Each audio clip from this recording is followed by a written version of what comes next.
أعوذ بالله من الشيطان الرجيم.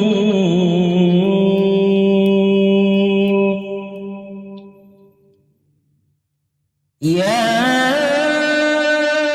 أيها الذين آمنوا هل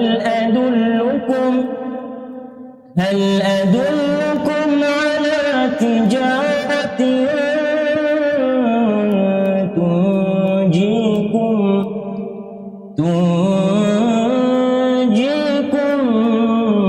من عذاب أليم. تؤمنون بالله ورسوله وتجاهدون في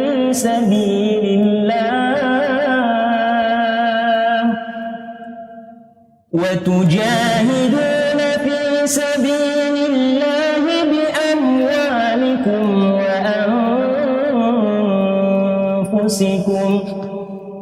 ذلكم خير لكم إن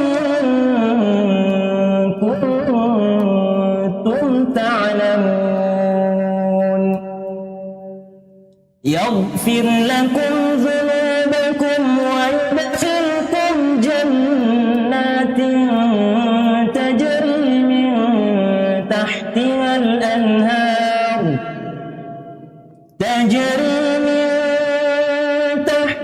الأنهار ومساكن طيبة في جنات عدن، ذلك الفوز العظيم.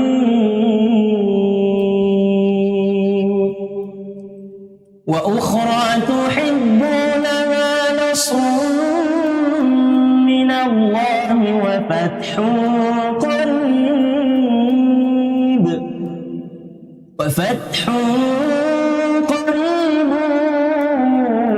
وبشر المؤمنين. يا أيها الذين آمنوا كونوا أنصار الله كما قال عيسى بن مريم للحواريين من أنصاري إلى الله؟ قال الحواريون نحن أنصار الله. فآمنت طائفة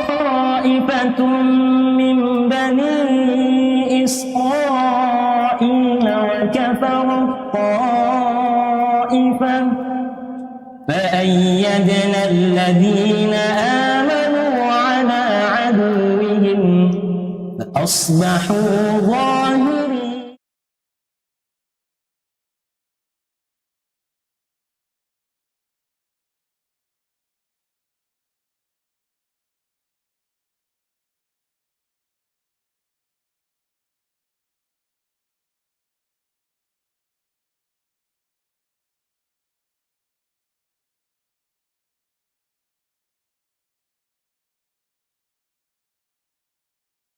Assalamualaikum warahmatullahi wabarakatuh.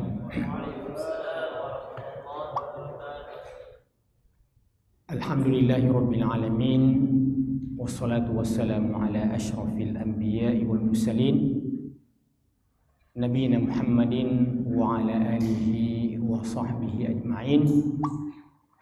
Rabbi shrah li sadri wa yassir li amri wahlul 'uqdatam min lisani yafqahu qawli. Sidang jamaah sholat maghrib yang dikaitkan dengan ta'lim malam Jumat yang sama-sama dirahmati oleh Allah Subhanahu wa ta'ala. Pada kesempatan ini kita memanfaatkan waktu antara maghrib isya juga sebagai pengganti dari Ustadz kita yang safar Karena ini sifatnya hanya insidentil saja, saya tidak melanjutkan materi kajian dari apa yang biasa disampaikan oleh Ustaz kita pada malam ini. Yang kita akan bahas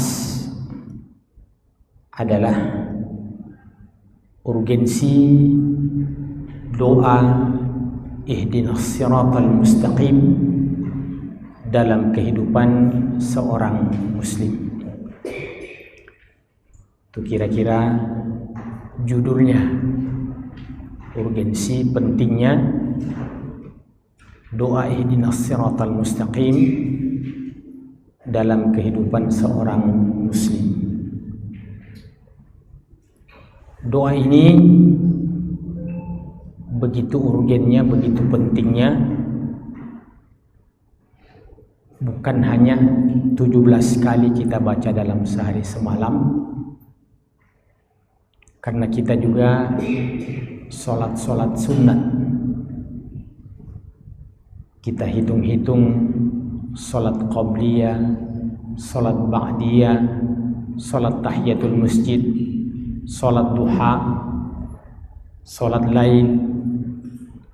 Kalau orang mau menghitung dari banyaknya sholat-sholat kita, maka mungkin kita bisa katakan doa ini kita ucapkan terutama bagi yang menjaga sholat-sholat sunatnya, mungkin diucapkan sampai ratusan kali dalam sehari semalam. Ihdinas siratal mustaqim. Yang pertama yang kita akan jelaskan, kita diajarkan oleh Allah Subhanahu wa taala untuk meminta petunjuk kepadanya, menemukan jalan yang lurus. Maka andaikan ini adalah antar sesama kita, maka mungkin kata ihdina itu masuk dalam kata perintah. Akan tetapi ini dari sang hamba yang hakir kepada penciptanya Al-Ali yang maha tinggi, maka tidak dikatakan sebagai perintah. Akan tetapi ketika dari bawah ke atas, itu namanya doa. Kita temukan dalam Al-Quran banyak sekali ayat-ayat yang memang redaksinya kelihatan perintah, tapi karena itu permintaan dari bawah sang hamba kepada penciptanya, maka itu namanya ad-doa. Dan doa yang kelihatannya seperti perintah itu adalah sesuatu yang tidak perlu kita merasa berat untuk berkali-kali dalam permintaan itu, di mana andaikan permintaan itu antara sesama makhluk, maka tentu terlalu sering meminta sesuatu yang tidak membuat orang lain itu membuat orang lain itu tidak nyaman. Itulah kita sebagai makhluk, ketika terlalu banyak meminta tolong kepada orang, bagaimanapun baiknya orang itu sebagai orang yang karim, dermawan, maka dia tetap punya keterbatasan. Adapun dari sang hamba yang hina di hadapannya, maka yang terbaik adalah ketika ia banyak meminta kepada sang penciptanya. Maka Allah Subhanahu wa ta'ala ketika sang hamba banyak berkeluh kesah kepadanya, menyampaikan seluruh permasalahannya tanpa batas, selama hal yang wajar, sesuatu yang memungkinkan. Jadi permintaan itu juga tetap dalam koridor yang wajar. Iya, ada permintaan, akan tetapi itu tidak masuk dalam hal yang sifatnya wajar. Ya Allah, jadikan aku malaikat. Nah, itu sesuatu yang tidak mungkin. Ya Allah, jadikan aku salah seorang nabimu. Sudah tertutup pendaftaran menjadi nabi, tidak ada lagi peluang. Tapi yang kita maksudkan adalah permintaan-permintaan yang merupakan hajat dan kebutuhan kita sebagai hamba. Silahkan sampaikan kepada Allah Subhanahu wa ta'ala. Dan di dalam surah Al-Fatihah ini salah satu di antara yang mewakili doa yang paling urgen itu pada ayat ihdinas siratal mustaqim. Ihdina, kalau kita kembalikan kepada kata dasarnya, ihdina kata dasarnya adalah hidayah. Kata kerjanya adalah hada yahdi ihdi. Hada yahdi, dia telah memberikan petunjuk. Yahdi, dia sementara memberikan petunjuk. Ihdi, berikanlah petunjuk. Hidayah, terjemahannya adalah petunjuk. Jadi ada satu ilmu di dalam tata bahasa Arab, namanya pelajaran sorof. Iya, pelajaran sorof. Bagaimana satu kata itu bisa mengalami perubahan dari satu kata ini, hadayah di hidayah. Ini kalau kita mau tasrif, satu kata ini bisa menjadi ratusan, bisa menjadi ratusan. Iya, kalau kata kerja bentuk lampaunya saja itu sudah puluhan. Kata kerja bentuk yang sedang berlangsungnya itu juga puluhan. Kata kerja yang bersifat permintaan, atau kalau kepada Allah namanya doa, maka ihdi kata dasarnya adalah hidayah. Apa itu hidayah? Hidayah sudah menjadi bahasa keseharian kita, petunjuk. Dia mendapatkan hidayah, dia mendapatkan petunjuk. Inilah kita akan singkap. Hidayah jamaah sekalian ternyata bermacam-macam. Yang pertama, hidayah al-bayanu wad-dalalah. Hidayatul bayani wad-dalalah. Hidayah itu bisa bermakna adalah penjelasan dan pengarahan. Maka kalau seandainya dari sisi bahasa seandainya ada seseorang yang bertanya tentang alamat di mana kantor Wahdah, maka ketika kita menjelaskan kepada orang itu posisi kantor Wahdah di Antang, kalau daerah sana berada sebelah kanan, kalau dari bawah berada sebelah kiri, dan seterusnya. Kemudian kita kasih mapnya lagi, dan ketika dia faham tentang posisi titiknya kantor Wahdah ini, masjid, kantor Wahdah ini, maka itu masuk dalam kategori contoh hidayah. Jadi ketika kita memberikan penjelasan kepada seseorang dan dia faham, itu artinya orang tersebut mendapatkan hidayah, mendapatkan petunjuk.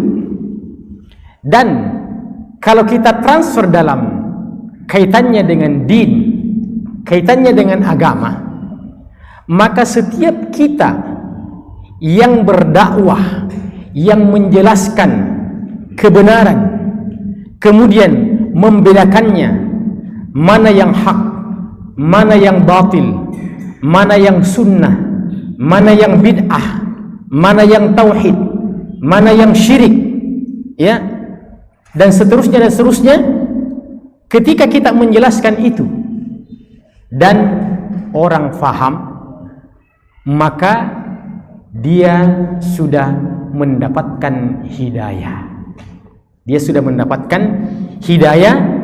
Hidayah inilah namanya hidayatul bayani wad dalalah. Hidayah penjelasan dan petunjuk serta pengarahan. Hidayah yang pertama ini jemaah sekalian adalah hidayah yang Allah katakan pada Nabi sallallahu alaihi wasallam, sebuah hidayah yang mampu beliau lakukan. Hidayah dalam arti memberikan penjelasan kepada orang, mengajak orang ke jalan-jalan kebaikan itu, masuk ke dalam Islam. Iya, aslim taslam. Di antara contoh-contoh surat Nabi ke pemimpin-pemimpin dunia di zaman itu, umpamanya Islam datang, sudah ada negara adidaya, yaitu Romawi dan Persia. Maka Nabi mengirim surat kepada mereka, aslim taslam, masuk Islamlah kalian supaya kalian selamat. Maka itu artinya Nabi telah melakukan bentuk hidayah yang pertama. Dan itu juga merupakan pekerjaan yang akan dilanjutkan oleh umat beliau, terutama para ulama yang kata Nabi sallallahu alaihi wasallam, wal ulama'u warathatul anbiya. Ulama itu adalah merupakan pewaris-pewaris para nabi yang melanjutkan estafeta petunjuk yang menjelaskan kebenaran itu kepada umat. Maka inilah yang Allah tegaskan di dalam Al-Quran, wa innaka latahdi ila siratim mustaqim. Jadi Allah bilang pada nabinya, wa innaka latahdi ila siratim mustaqim, dan sesungguhnya engkau, innaka, sesungguhnya engkau Muhammad, latahdi. Latahdi, lam di situ adalah lam penegasan juga, lam takkid namanya, latahdi. Ya, jangan dibaca la tahdi, harus dibaca la tahdi. Ya, tidak mat, ya, tapi la tahdi. Jangan dibaca la tahdi. Wa innaka la tahdi, benar-benar bisa memberikan petunjuk ila sirati mustaqim, menuju jalan yang lurus. Dan itu merupakan tugas siapa yang mengaku sebagai pengikut Muhammad sallallahu alaihi wasallam, akan melanjutkan hidayah dalam arti menyampaikan risalah ini ke seluruh alam semesta. Inna arsalnaka rahmatan lil alamin. Nah, masih dalam contoh sederhana tadi, ketika orang itu faham, oh ternyata kantor Wahda itu iya diantang. Kemudian karena dia butuh untuk mendatangi tempat tersebut, setelah dia mendapatkan penjelasan, maka betul-betul dia berusaha untuk berjalan menuju alamat tersebut. Dan pada akhirnya dia menemukan betul alamat yang ditanyakan itu. Dari mana asalnya? Asalnya adalah karena ada orang yang menyampaikan hidayatul bayani wad dalalah. Ada orang yang menyampaikan petunjuk dalam arti menjelaskan secara detail. Ketika orang itu faham, maka itu hidayatul bayani wad dalalah. Ketika orang itu sudah menemukan alamat yang dimaksudkan, maka kalau kaitannya dengan urusan agama dan petunjuk, itu bisa dimasukkan dalam kategori hidayatut taufiqi wal ilham. Jadi ketika dia sudah menemukan ini, bisa kita contohkan itu contoh sederhana daripada hidayatut taufiqi wal ilham. Maka demikian pula jamaah sekalian, ketika kita mengajak seseorang kepada kebenaran. Pertama, ketika orang di luar Islam, kita berdakwah, kita jelaskan kepada mereka tentang kelebihan-kelebihan Islam ini, dan dengan penjelasan kita, akhirnya betul-betul orang yang tadinya non-muslim itu masuk ke dalam Islam, menjadi seorang mu'allaf yang tiba-tiba mengalami perubahan dalam hidupnya. Ya, drastis perubahan dalam hidupnya, bahkan mungkin mengalahkan banyak kita yang sejak dulu adalah seorang muslim yang dilahirkan oleh orang tua kita. Banyak di antara kita yang dikalahkan oleh saudara kita muslim ini karena dia mendapatkan hidayatul bayan wad dalalah ketika dia masuk Islam, ketika dia menemukan Islam itu, dan ketika dia meyakini, maka itulah hidayatut taufiqi wal ilham. Hidayatut taufiq wal ilham. Dan hidayatut taufiq, ya, hidayatut taufiq wal ilham ini itu tidak masuk dalam wilayah hak daripada manusia, akan tetapi itu masuk dalam wilayah hak prerogatif Allah Subhanahu wa taala. Artinya walaupun kita mengajak orang itu, tapi Allah tidak berkenan untuk memberikan petunjuk dalam arti hidayatut taufiqi wal ilham, maka tidak mutlak orang itu mendapatkan hidayatut taufiqi wal ilham. Dan itu yang Allah nafikan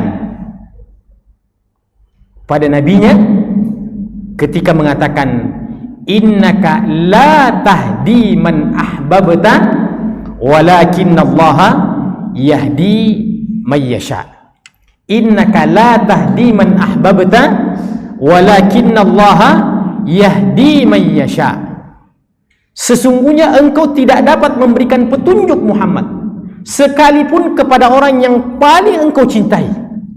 Kau ingin sekali agar supaya orang itu mendapatkan hidayatut taufiqi wal ilham, kau tidak bisa melakukan itu Muhammad.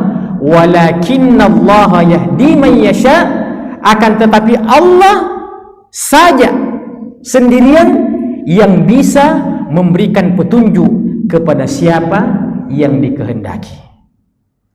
Di sinilah pentingnya untuk kita mempelajari makna-makna ayat itu yang kadang-kadang kita melihat seakan-akan itu saling kontradiktif, saling bertentangan.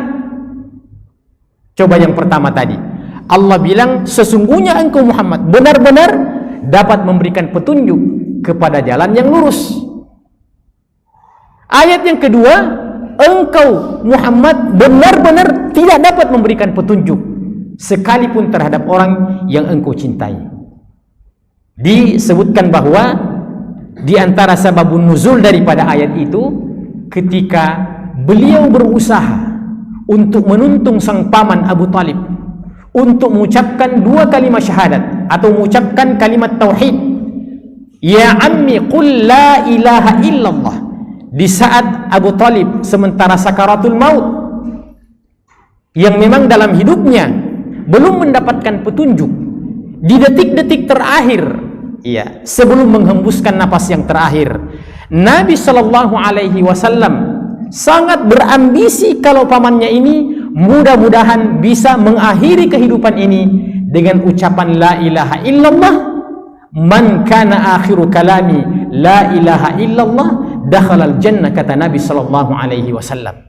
Siapa yang akhir perkataannya la ilaha illallah, maka dijamin masuk surga insyaallah. Dan itu yang Nabi lakukan pada sang paman ketika Nabi menawarkan itu di akhir hayatnya itu.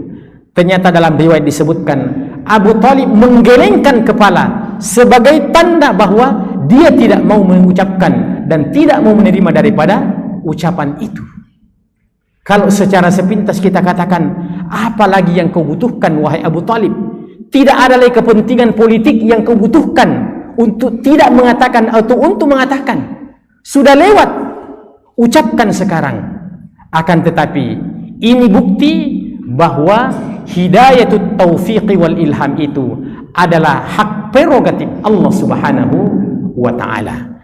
Maka bersyukur kita kepada Allah Subhanahu wa ta'ala yang tidak ada hubungan kekerabatan dengan Nabi sallallahu alaihi wasallam. Iya, kecuali kalau ada di sini habaib, iya, yang akhir-akhir ini iya pro kontra di media sosial. Iya, tidak usah kita bahas itu keturunan Nabi atau bukan keturunan Nabi, karena sesungguhnya inna akramakum indallahi atqakum. Sesungguhnya yang termulia di sisi Allah Subhanahu wa ta'ala bukan hubungan kekerabatan itu. Sebab ada juga orang yang dekat hubungan kekerabatan dengan Nabi sallallahu alaihi wasallam tapi dia adalah penghuni neraka. Abu Lahab adalah paman langsung daripada Nabi sallallahu alaihi wasallam. Allah bilang, tabbat yada abi lahabi wa tabb ma aghna anhu maluhu wa ma kasaba ila akhiril ayat. Selanjutnya jemaah sekalian dikatakan wa huwa ba'dal bayani wad dalalah wa la sabila ilal bayani wad dalalah illa min jihatir rusul. Hidayatut taufiq dan ilham itu adalah hidayah yang memungkinkan seseorang dapatkan setelah ada wasilah hidayatul bayani wad dalalah. Maka apa yang kita lakukan sekarang ini, kita menjelaskan satu ayat, bahkan kita menjelaskan mungkin satu kalimat saja, dan pada akhirnya kita faham, dan pada akhirnya kita mau berdakwah, pada akhirnya kita mau mengajak orang. Iya, sekarang ini ada program kita namanya GSD. Apa itu GSD? Gerakan Sejuta Dai. Gerakan Sejuta Dai. Dan ini diwajibkan bagi setiap kader-kader. Saya di halaqah, ya, nama halaqah kami itu halaqah Musa namanya. Namanya halaqah Musa. Jadi Ustadz, ya, Zaitun hafizahullah sebagai murabbi kami di halaqah itu, iya, pada pertemuan liqa tarbawi, ya, pekan lalu lewat Zoom, iya, beliau tidak lagi bertanya sudah berapa kau dapat bahrun, iya, sudah berapa Ustadz Yusran dapat, ya, tapi beliau mengatakan tolong dijawab bagi yang belum sampai mendapatkan 8, sebutkan alasannya kalau kurang dari 8. Jadi beliau tidak mengatakan lagi berapa kita dapat, 5, berapa. Pertanyaannya, kenapa belum sampai 8? Iya. Dan iya, namanya kita di hadapan murabbi, iya, walaupun beliau itu satu kelas dengan saya dulu ketika di Madinah, tapi begitulah kita dalam kesepakatan-kesepakatan ketika kita menginginkan ada tanzim dalam kebersamaan ini. Alhamdulillah, pada waktu itu saya ditanya saya mengatakan belum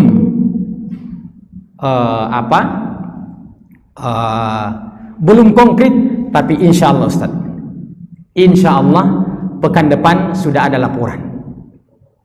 Iya, karena saya tinggal di dekat Masjid Cheng Ho, saya pergi sholat subuh di Masjid Cheng Ho. Begitu habis sholat subuh, saya suruh salah seorang pengurus masjid, tolong diumumkan bagi jamaah yang mau memperbaiki bacaan Al-Fatihah, silahkan tinggal setelah sholat subuh. Alhamdulillah, saya langsung dapat lebih 20 orang. Dan saya langsung ajarkan Al-Fatihah. Saya langsung foto, saya langsung rekam. Ini hasil GSD saya Ustaz. Nah, itulah contoh daripada bagaimana kita mempraktekkan hidayatul bayani wad dalalah. Iya. Besok subuh ini, Jumat ini, insya Allah sudah pertemuan yang ketiga. Ya, sudah pertemuan yang ketiga. Iya. Saya buka, mau berapa yang ikut silahkan. Sambil saya seleksi siapa yang konsisten terus menerus, itulah yang saya anggap sebagai hasil GSD asli. Nah, begitu kira-kira contoh-contoh ya bagaimana al-hidayah itu kita temukan. Orang akan merasa nyaman, wah kita mau belajar Al-Quran. Jangan langsung dikatakan, ya kalian ini ya mau dipanggil untuk menjadi kadernya Wahdah, ya. Jangan mengawali gitu. Ajak orang untuk baca Quran. Tidak mungkin kalau kita mengajar Quran, mengajar dirasah, tidak mungkin selama dia umat Islam, sedangkal apapun pemahamannya, tidak mungkin dia mengatakan ajaran sesat itu Wahdah. Kenapa dia ajar mengaji orang? Tidak mungkin. Kan namanya Quran itu luar biasa. Tapi kalau kita langsung mengatakan pokoknya kalian mau dikader, mau dikasih pelajaran begini, belum tentu. Maka masuk pada pintu-pintu yang mudah bagi orang untuk menerima kita. Khatibin nasa ala qadri uqulihim. Fa idza hasala al-bayan wad dalala wat ta'rif tarattaba alaihi hidayatut taufiq. Kalau hidayatul bayani wad dalala ini kita sudah lewati, maka kita berharap akan datang setelahnya hidayatut taufiqi wal ilham. Ketika hidayat taufik wal ilham itu sudah masuk ke dalam diri seseorang, maka waja'alal imana fil qalbi wa tahbibuhu ilaihi wa tazyinuhu fil qalbi. Selanjutnya akan dimasukkan iman ke dalam hatinya, akan cinta kepada keimanan itu, akan dihiasi dirinya dengan keimanan itu. Seperti isyarat yang Allah Subhanahu wa taala sebutkan dalam surah Al-Hujurat. Wa huma hidayatani mustaqillatani la yahsulul falahu illa bihima. Dua macam hidayah ini adalah hidayah yang sebenarnya masing-masing berdiri sendiri, tapi tetap berkolaborasi. Akan tetapi dia tetap berdiri sendiri. Hidayatul bayan wad dalalah adalah hidayah tersendiri, dan hidayatul taufik itu berdiri sendiri. La yahsulul falahu illa bihima. Tidak bisa kita mencapai kebahagiaan yang hakiki terkecuali dengan dua hidayah ini. Maka belajar seumur hidup itu adalah merupakan prinsip kita sebagai seorang muslim. Talabul ilmi faridatun ala kulli muslim, karena dalam menuntut ilmu itu di situ ada hidayatul bayani wad dalalah. Dikatakan wahuma mutadamminatani ta'rifa ma lam na'lamhu min al-haqqi tafsilan wa ijmalan. Dua hidayah ini di antara substansinya dan kandungannya adalah memperkenalkan kepada kita perkara yang banyak belum kita ketahui dari kebenaran-kebenaran yang urgen untuk kita ketahui, tafsilan wa ijmalan, baik itu secara gamblang ataupun secara terperinci. Saya ulang lagi, saya bahasakan dengan bahasa yang sederhana. Hidayah ini, yang dua macam ini tadi, adalah hidayah yang akan memperkenalkan kepada kita perkara-perkara yang kita tidak tahu sebelumnya dari perkara-perkara kebenaran yang kita butuhkan. Jadi banyak sekali ini hal-hal yang kita butuhkan yang sampai detik ini belum kita tahu. Ya, banyak perkara-perkara dalam kehidupan kita ini, masalah-masalah fikih yang kita butuhkan tapi kita belum tahu. Nah, ketika dua hidayah ini ada, maka dua hidayah inilah yang akan menjadi wasilah untuk memperkenalkan kepada kita banyak perkara-perkara yang kita butuhkan untuk kita mengetahuinya dan mengenalinya. Wa ilhamuna lahu wa ja'alana muridina li atba'i littiba'ihi zahiran wa batinan. Ketika kita mendapatkan dua hidayah itu, akhirnya kita mendapatkan ilham dan menjadikan kita mau untuk mengikuti kebenaran itu zahiran wa batinan. Thumma khalaqal qudrata lana 'alal qiyami bimujibil huda bil qawli wal 'amali wal 'azmi. Kemudian Allah menciptakan dalam diri kita kemampuan. Ya, makanya kita selalu meminta agar supaya Allah memberikan kita kesehatan, ya. Kita disehatkan oleh Allah Subhanahu wa taala agar kita memiliki kekuatan, kemampuan untuk menunaikan konsekuensi daripada kita mendapatkan petunjuk itu, baik aspek perkataan ataupun perbuatan ataupun azam niat-niat kita yang mulia itu. Wa min huna yu'lamu ittirarul abdi ila su'ali hadhi da'wa fawqa kulli darurah. Nah, poin yang terakhir ini, ya, inilah yang akan mewakili judul yang kita sebutkan tadi. Ya, makanya harus selesai ini, karena kalau tidak berbeda antara judul dengan pembahasan. Ya, supaya klop antara judul dan pembahasan ini kita selesaikan. Wa min huna yu'lamu ittirarul 'abdi ila su'ali hadhihi da'wah. Dan dari sinilah kita dapat memahami bagaimana urgennya, ya, bahkan kalau saya terjemahkan secara harfiah, bagaimana daruratnya, pentingnya seorang hamba berdoa dengan doa ihdinas siratal mustaqim fauqa kulli darurah, melebihi kebutuhan-kebutuhan kita dalam aspek-aspek yang lain. Iya. Jadi kalau kita contohkan, kita kan butuh makan minum. Iya. Tapi berdoa kepada Allah dengan doa ini, ihdinas siratal mustaqim, mengalahkan kebutuhan kita makan dan minum, mengalahkan kebutuhan kita menikah. Ya, menikah, kawin, itu kebutuhan kita.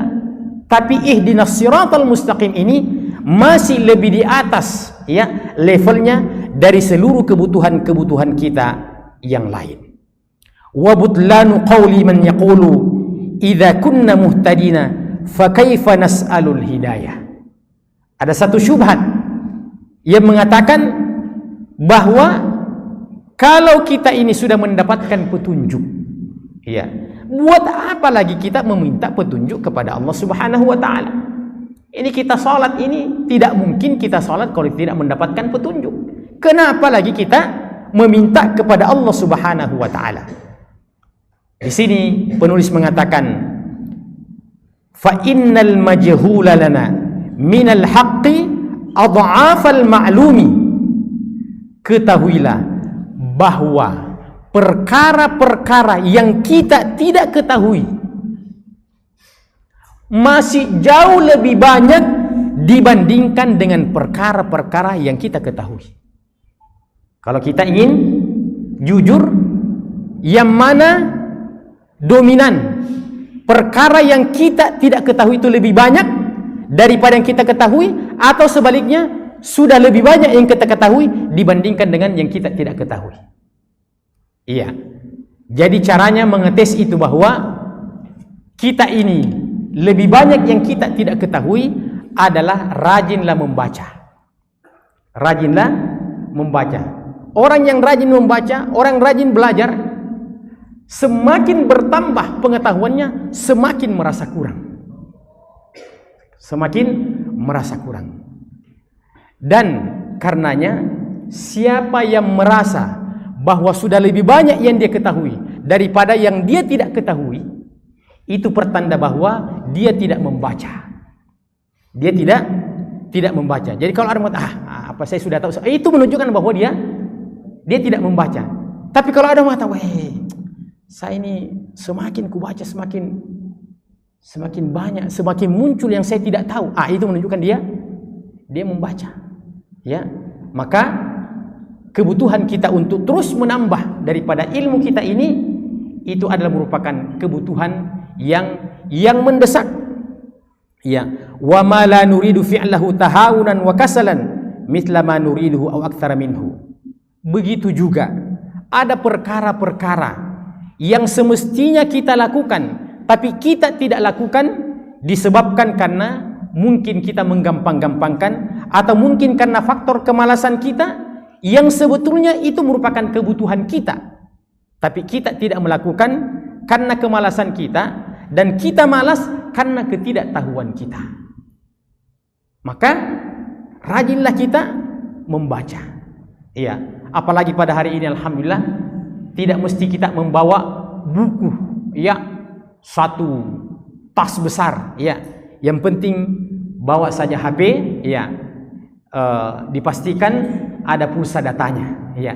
Silahkan buka, ya. Dia akan menuntun kita untuk mengetahui perkara-perkara yang kita tidak ketahui. Saya pernah sekali jemaah sekalian, ya, buka buku, ya, buka acak saja seperti itu. Tiba-tiba saya membaca sebuah redaksi dalam buku itu yang membuat saya tertarik untuk membaca satu lembar. Di situ pertanyaannya begini: limada tuqta'u yadus sariqi indama saraq wala tuqta'u wala yuqta'u dzakaruz zani indama zana? Kenapa katanya pencuri itu kalau dia mencuri dalam hukum Islam itu dipotong tangannya, tapi pezina tidak dipotong itunya, ya, tidak dipotong burungnya, ya. Itu kan menarik, ya. Ini kan berkaitan dengan potong-potong, Pak. Kenapa tangannya pencuri itu dipotong? Ya, kalau logika kita, ya hukum saja. Kalau dia dipotong tangannya, potong juga itu anunya. Ya, syai'uhu kata orang, syai'uhu, ya, sesuatunya. Tapi itu bahasa Indonesia, ya, tidak dikenal oleh orang Arab. Saya baca semuanya, saya baca itu. Masya Allah. Karena memang Islam ini ketika memberikan sebuah, ya, hukuman, bukan tujuannya untuk mencelakakan dalam seluruh aspek. Ada hikmah-hikmah daripada hukuman-hukuman itu. Kalau tangannya yang dipotong, ya, orang ini akan menjadi pelajaran dalam hidupnya dan menunjukkan bahwasanya ketika persoalan harta itu dilanggar, maka kadang-kadang harta lebih di atas kedudukannya dibandingkan dengan anggota tubuh kita ini. Karena Islam datang diantaranya untuk melindungi harta. Maka Allah dan Rasulnya memperlihatkan akan hal itu. Dan bukan tujuannya untuk mencelakakan manusia dari seluruh aspek. Katanya di situ penjelasannya, kalau ini yang sudah hilang, ya, itu artinya mayat yang berjalan. Tidak ada mi. Iya, apalagi kalau mau niat untuk mau menikah lagi, tidak ada mi harapan. Ya, itu menunjukkan bahwa apa yang kita tidak ketahui dari perkara-perkara yang mesti kita ketahui masih lebih banyak dibandingkan dengan apa yang kita ketahui, dan itu masuk dalam doa kita, ihdinas siratal mustaqim. Subhanakallahumma bihamdika asyhadu an la ilaha illa anta astaghfiruka wa atubu ilaik, wa akhiru da'wana alhamdulillahi rabbil alamin. Wassalamu alaikum warahmatullahi wabarakatuh.